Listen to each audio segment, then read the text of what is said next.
Ladies and gentlemen, two special guests tonight. Kings of collaboration, sometimes mythical, now even more mystical. Please welcome two greats. We have Mr. Damon Albarn and Mr. Jamie Hewlett, Gorillaz, with us tonight. How are you? Very good, thank you. Eating a Victoria sponge and sipping on a nice cup of tea. I'm glad. Thank you. Delicious. Where do we find the gang? Where do we find Gorillaz for this next album, The Mountain, which comes out next year? Well, it's coming out a bit earlier than it's advertised. It's coming out. We've managed to move it forward a little bit. Okay, but it's going to be 2026 still. Yeah. Nice. We're in the process. But I mean, that's not very far away now. No, we're close. But I mean, yeah, it's kind of it's a form of madness waiting for your records to come out. You know, because personally, I finished it in June. Right. So it's a long time. Yeah. So where do we find them? Where do we find the gang? In India. Right. Yeah, well, we went on a few fantastic trips to India. We had a few adventures in India, and that kind of informed the whole idea of the record. And I mean, I don't know how far I can go with this. I mean, is this a happy radio show or a? I'd like to think it was an honest radio show. I think we're interested. We want context of what's going on the mountain. Context. There's a bit of death in this. Well, yeah, in this story. There's starting quite with a lot of death actually, and I mean, it's sort of the whole thing was. I mean, do you want to start this? It started with my mother-in-law and my wife were in India, 2022, and my mother-in-law had a stroke and ended up in a coma. And I spent 10 weeks in Jaipur with my wife, trying to get her home.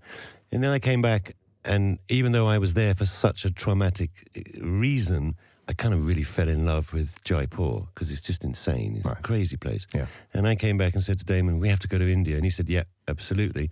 And then we went to India. And after the first trip, Damon lost his father. My father died, and then your father. My father 10 days later. Which is really bizarre. And then we went back again. So, you know, the theme of the album was set. I took my dad's ashes to the Ganges and did that in Varanasi, which is the sort of the spiritual centre of cremation in the Hindu religion. It's a really interesting thing. I was talking about this before. Very, very beautiful, very fascinating place. It's with death in the West, we have a very sort of, you kind of push it to the side and you don't really. It's wrong. I think in a way the English, for some bizarre reason, although the Irish much better with. I just think something about that Protestant sort of Church of England approach to it is just very sort of dry, and it sort of excludes all joy. You know what I mean? It's like, you know, I've just come back from Mexico, Day of the Dead. Day of the Dead, exactly. Which is so different. You know, it's like a 3-day process where you invite the spirits in, you spend time with them, and then you send them on their way. You eat with them. Then you send them on the way again for another year, and you get that close. We just don't have any of that. Yeah, and it's really helpful for letting go, right? We just have millions of unattended gravestones. Yeah. You know, and they do this thing in India when somebody's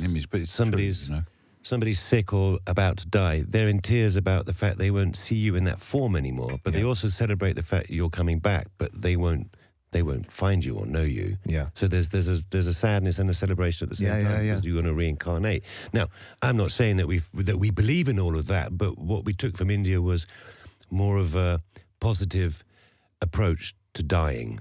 And so I said to Damon, if we could make an album that made people feel less afraid of what is inevitable, wouldn't that be cool? And then that led to the idea that we've worked with all these amazing people over the years who are no longer with us, and wouldn't that be interesting to kind of sort of bring them into the conversation somehow, you know, and kind of in the tapestry weave them in, which on with people like Marquis Smith became an entire song, new song. Yeah. It's a whole new Mark E. Smith song. Yeah. I think that kind of shocked a few people when they saw that on the track listing, right? Because they were like, he passed away 5-6 years ago. Well, we went over the archives of every recording session with everybody who's no longer with us, and found outtakes and things that weren't used. Yeah, a lot of and there's a lot of stuff. Those sort of like, you know, those bits on an upholster's floor, you know what I mean? Yeah, the patches. Do you know what I mean? Yeah, Bits yeah, and yeah. bobs. But some of it, like with Proof, I went back to that D12 recording. I couldn't find anything of Terry Hall, who was a dear friend of mine. I really wanted to find something. We talked about him when you came on last time. But the engineer at the time had been very, tidied up. Yeah. You see, so I was just relying on people who'd been a bit less messy, and they'd left stuff around. housekeeping. With Proof, he did a whole freestyle before he actually did the tune we did with D12. So I had that, just all this stuff to work with. You don't really know what you're going to do with it, where you're going to take it, but we kind of, we weaved that in, and we worked with some amazing classical musicians, like Asher Bosley. Yeah, exactly. From Brimful of Asher fame. From Brimful of Asher. Well, it could be her or Asher a talking Polthy. point. We don't know. There's a few Ashers. Asher Polthy, who's another completely different to the other Asher. Okay. But, and then someone like Anushka Shankar, daughter of Ravi Ravi Shankar. And I just found out today, sister of Nora Jones. That's correct. Yeah. I didn't know that. Yeah, that's correct. Just a Quincy brilliant Jones musician. is What a family, yeah. But that was beautiful as well, because there was a moment when my father was like in the last sort of cycle before death, where I was playing him music, and I put on a Ravi Shankar raga, and he woke up out of, just thought we were never going to talk to him again. He woke up and we had a conversation, and then he went, but it was kind of, it was very otherworldly and very magical. And I suppose the record sort of is imbued with that atmosphere. It's certainly not, it's not a morbid record. No, not at all. It's a joyful record. I think that's one of the things, though, isn't it? When we talk about this kind of, I'm going to call it a problem with death, the death problem. Well, yeah, we do, and it's such a shame, because it's sort of it should, I mean, I'm really into the thing at the moment where, especially old people. Yeah. It should be, it's different. It's different in other circumstances, but people who have lived life, it shouldn't be nothing but a celebration of that. the people having funerals. Have you heard of funerals now? Funerals. A funeral. So, if that sounds too close to a profiterole. I will definitely have profiteroles at my funeral. Just so you know. Funeral. Okay. That's definitely a favourite. But no, my friend sadly passed away, and we had a funeral before they passed away. So we all got together and we celebrated their life. Yeah. And it was amazing, While and you your laugh friend and was still living. well, he was still alive, yeah. So you laugh and you cry, Yeah. but you're having a celebration of life, and it's a really nice way It is. No, to of let course. go. But knowing really that is. your friend's not going to make it. Yeah, a that couple of you- months away, yeah. That's great. Yeah, That's very it's honest, fantastic. isn't it? Yeah, it's exactly. That's what I'm saying. The problem of death, and we hide it. You don't And you hide can it. party as hard as you want because it doesn't matter. Well, exactly. Well, the medication was heavy at that No, point. but it's like, this country is England in particular, and I do single out England, because I feel like the Welsh and the Irish and the Scots are just better with their emotions in a way than the English are. There's so much potential here, but we're quite a repressive culture in many ways, and all the problems that we have with racism at the moment,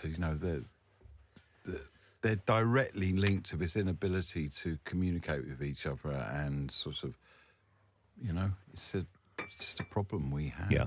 It kind of feels like more of an internal problem, though, It's right? an internal problem. Than an external problem. Yeah. It starts inside before Exactly. But it's part of the the culture. It's all connected. Can we play this? Because we've got a monster track listing to really get through, but we're going to play the brand new song.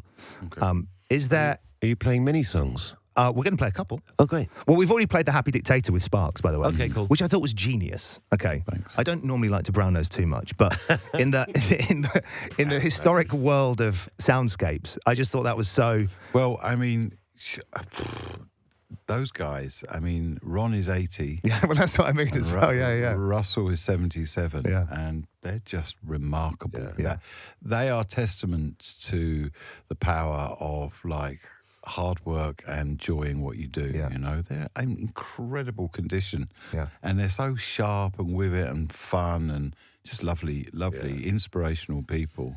So we're going to play this, though, first of all. This is the brand new song. That was naughty of me. I shouldn't have brought up the old one. Let me bring up the new one right now, because we're going to play this.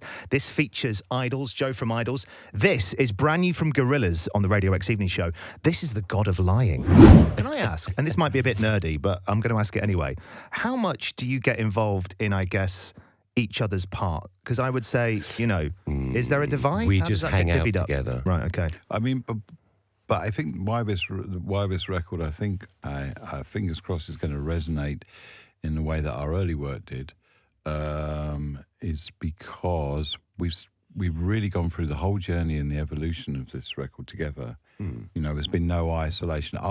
After Plastic Beach, Jamie moved to France, and there was a period where we weren't spending so much time together, but you know, because of circumstance and because of our intention, we've spent a lot more time, and it's great. It just feels we remember why we were doing it in the first place, in a way. I'm not kind of sort of saying that the interim period didn't have its moments, but you know what I mean. It's an emotional thing as well. Yeah. Yeah, I think we've learned what it takes to make a very good Gorillaz album, and it is spending a lot of time together and going off somewhere that's completely out of your comfort zone and experiencing another culture and anything that's different to what you know, going on an adventure and then coming back with a head filled with ideas, and that's what we got from India. But we didn't come back kind of spiritual. We didn't find our guru, although we hung out with gurus and sadhus and the rest of it. But we didn't come back like a tourist, like, oh, I'm so spiritual now. But we found what we thought was spiritual about India and what impressed us about India. And what was it the most? Oh, it's like you walk down the street in India and everything that's gone on in the last sort of 4,000 years is present on the street in front of you. And it's, you know, we went to a golden temple in Amritsar, which the biggest Sikh temple in India, most beautiful place. But they have, you know, I don't know if some people won't be aware of some of the tenets of Sikhism, but it's very much about looking after the community and looking after anyone, not just Sikhs. And there's people, everybody volunteers in the Sikh religion to work in their kitchens and make this free food for anyone who needs food. And shelter at the goal. You can sleep there, you can eat there. Doesn't matter who you are. Just the aspirations of Sikhism are something the whole world could embrace, and we'd live in a better place. You know, just little things like that are just so inspiring moving forward. You know, it's like it is a chaotic country, but there's a humanity there and a sense of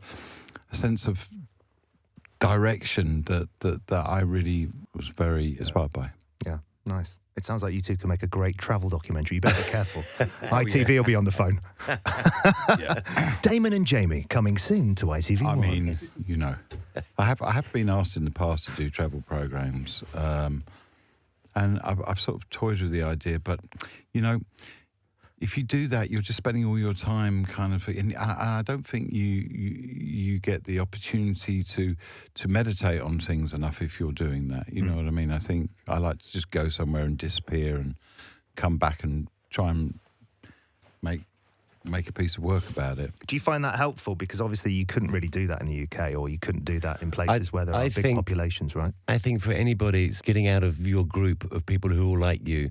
This is really poisonous. I think you need to go and meet everybody else all over the world. Yeah. Very important. Okay, let's play this. This is Gorillaz, Feel Good Inc. on the Radio X Evening Show. There's more from Damon and Jamie next. This is Dan O'Connell. It's the Radio X Evening Show. We have two very special guests tonight. We're joined by Damon Albarn and Mr. Jamie Hewlett from Gorillaz. Thank you so much. The new album, The Mountain, comes out in 2026. I wanted to ask, I realised today when I was going through the stats, the release dates, next year, it's 25 years of Gorillaz releasing music. And so I wondered if you'd just indulge me and talk to me about some of maybe your favourite tune or your favourite collaborator of the last 25 years. There's favourites. You don't like favourites? List some favourites. Got a special one? One that means a lot? People who, I mean, like people I've gone on to make other records with, tend to be the sort of people you get to know the most. So, I mean, De La Soul, obviously. Bobby. Very, very important to us, just as friends and kind of, and pre-Gorillaz as an inspiration, you know, they're really, really important to just the history of music, really. People like Bobby Womack, who I went on to make a record with, just sitting at the piano with Bobby Womack, working out new songs. Yeah, kind of incredible experience. A voice, I mean, you know, there's too many really. Finding voices like that. Someone like Fatou Diawara from Mali, who I've worked with a lot. Wonderful artist. I mean, it just goes on. Really. Ben Mendelsohn. That's always fun hanging out with Ben. Dennis Hopper. I remember when I first got the opportunity, there was some kind of event at the Hackney Empire, and we were trying to get in contact with him to work with him, and someone had told me he's going to be there, so I was there as well. And I remember the first time he walked towards me, he was coming, and then I just hid behind a column as he walked past because I just chickened out. Obviously I did. I'm not surprised. I would have done the same. It's Dennis Hopper, right? I mean, come on. So, I mean, you know, and then there were people pre that. I mean, someone like David Bowie, who I nearly made a record with Ray Davies and David Bowie back in the late 90s. That didn't happen. So, I mean, like Dionne Warwick. Yeah, we almost had Dionne twice. Really? Twice? You both said at the same time? She was in the studio on the piano with Damon saying, I'm not sure about the name of this album, Demon Days. Yeah. Why have you called it Demon Days? And we're like, wow. I think she just found some of the lyrics and the sort of some of the ideas a bit problematic. Okay. But an amazing person nonetheless. I mean, the list goes on. I mean, Shaun Ryder, God bless him, is a force of nature. It's there. Yeah, it definitely was. One of the greatest mistakes of all time? Yeah. Maybe it wasn't. It's our only number one single, so... No, it was a perfect example of using what you get, you know? Yeah. And making the most of it. Yeah. I always think that. Someone said to me once, don't worry about form. Content over form always wins. What you've got, go with it. Just the joy over everything, you know? Yeah. What you do and why you do it. I was going through all your albums last night and this morning, and I still think in 25 years, Tomorrow from the first album is my favourite song. Tomorrow Comes Today. Yeah. And I was thinking that, I could actually hear someone like Proof or Nas on that. And I wondered at some point whether or not you could actually sort of do new versions of some of the older songs. Yeah, is that a possibility? Can you do that? I think this new record as well actually could make a fantastic instrumental record. There's so much brilliant musicianship on it that in a way it's quite, in places some of it is probably quite hard to work out on first listen. Yeah. But yeah, I mean, I don't really go back. I try not to go back. Going back is fun, but not as much fun as going forward. That's very good. I like that, actually. It's very good. I actually just wanted to ask you one thing, and I promise you I'm not doing this to be sort of deliberately naughty, but have you heard the new Pulp album? A bit of it. A bit of it. Have you heard Spike Island? Yes. Don't you think that could be a Gorillaz song? Spike Island, I haven't heard Spike Island. I mean, it's just got this kind of like, it's got something about you guys. There's something about you guys in there. It's produced by James. Is that James Ford as well? Yeah. Wow. And it's got Ireland in the title. Yeah, we maybe tend to that's have it. Ireland in the you title. love an island. Yeah. I will definitely check that out. Yeah, you should do. That, you know, it's. I mean, obviously, I've got huge respect for people of similar age to me who make new records. Yeah, exactly. Don't just rely on the past. Yeah. Okay, let's talk tour. Here we go. This is the big one for 2026. Playing your biggest UK date to date at the Spurs Stadium Yeah, I mean, in June. How you feeling about I don't that? have to say Spurs. You don't have to say Spurs. A stadium in North London would be better. I've got a season pass for NFL, right? So I go about 3 times a year. Okay. And the thing is, compared to Wembley, what's really interesting is you do feel a lot more intimate. Yeah. Oh, yeah. Because it's like, what, is it 65,000, something like that? Yeah, I think. Is that your way of saying it's smaller than Wembley? No, what I mean is, like, if you play Wembley, it's big it's different. enough, all right? Yeah. Thank you. That's a lot of You tickets. go out there. Trust me. those big gigs, I mean, God, blimey. I know how to do it, but it's such a different thing to, like, you know, the Falcon in Camden.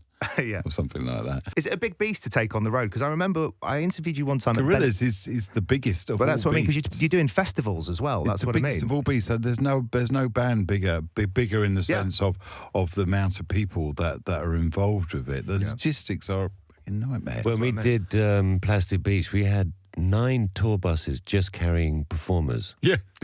That's just people on stage, and then the rest of the bus is carrying equipment. 9. Nice. They do this across Every Europe in the summer as well. Every arena in America you went down to, you know what I mean? It's like, yeah. it's just crazy. So the UK tour is March, and you've added some extra dates already. So things are going well there. Oh, I think more will be added. You know, it's fine. Wow, It's okay. not good. finished yet. It's like It's all good. But I mean, we're trying to, you know, yet again do something we haven't done before. You know, it's. I go back to the logistics and that person in the court. Oh, she's gone. Tanyel is I don't know if we'd ever be able to do anything without Tanyel. She's incredible because she kind of connects all of the dots. Yeah. You know what I mean? There are other people who are amazing as well. yeah, careful. Yeah, like Neve and Reggie. Our management company. Our whole management. Our whole management company is women. And everyone who works with me, you know what I mean? And Jamie is everything, and the animators, everything, and a family and friends and pets. You forgot the caterers. Wonderful. Everyone's wonderful. You forgot the dog walkers. But I'm just saying it is a vast undertaking. So what keeps you coming back to it then? 25 Well, years. it's so much fun when it's really working. You know, you come and see a Gorillaz concert when we've got like a head of steam, and it's just this conveyor belt of unbelievable people who just turn up on the stage, and so every song is the first song again, if you know what I mean. It's like, you know, that thing when you go to see a concert and the anticipation and everyone goes for the first song, and then it can dip a bit, you know, because it's like, okay, I've got used to this experience. Same 4 people on stage. Yeah, but with Gorillaz, it changes. It just changes every single song, you know. Yeah. And it can be amazing. I've run out of time, so you got to go.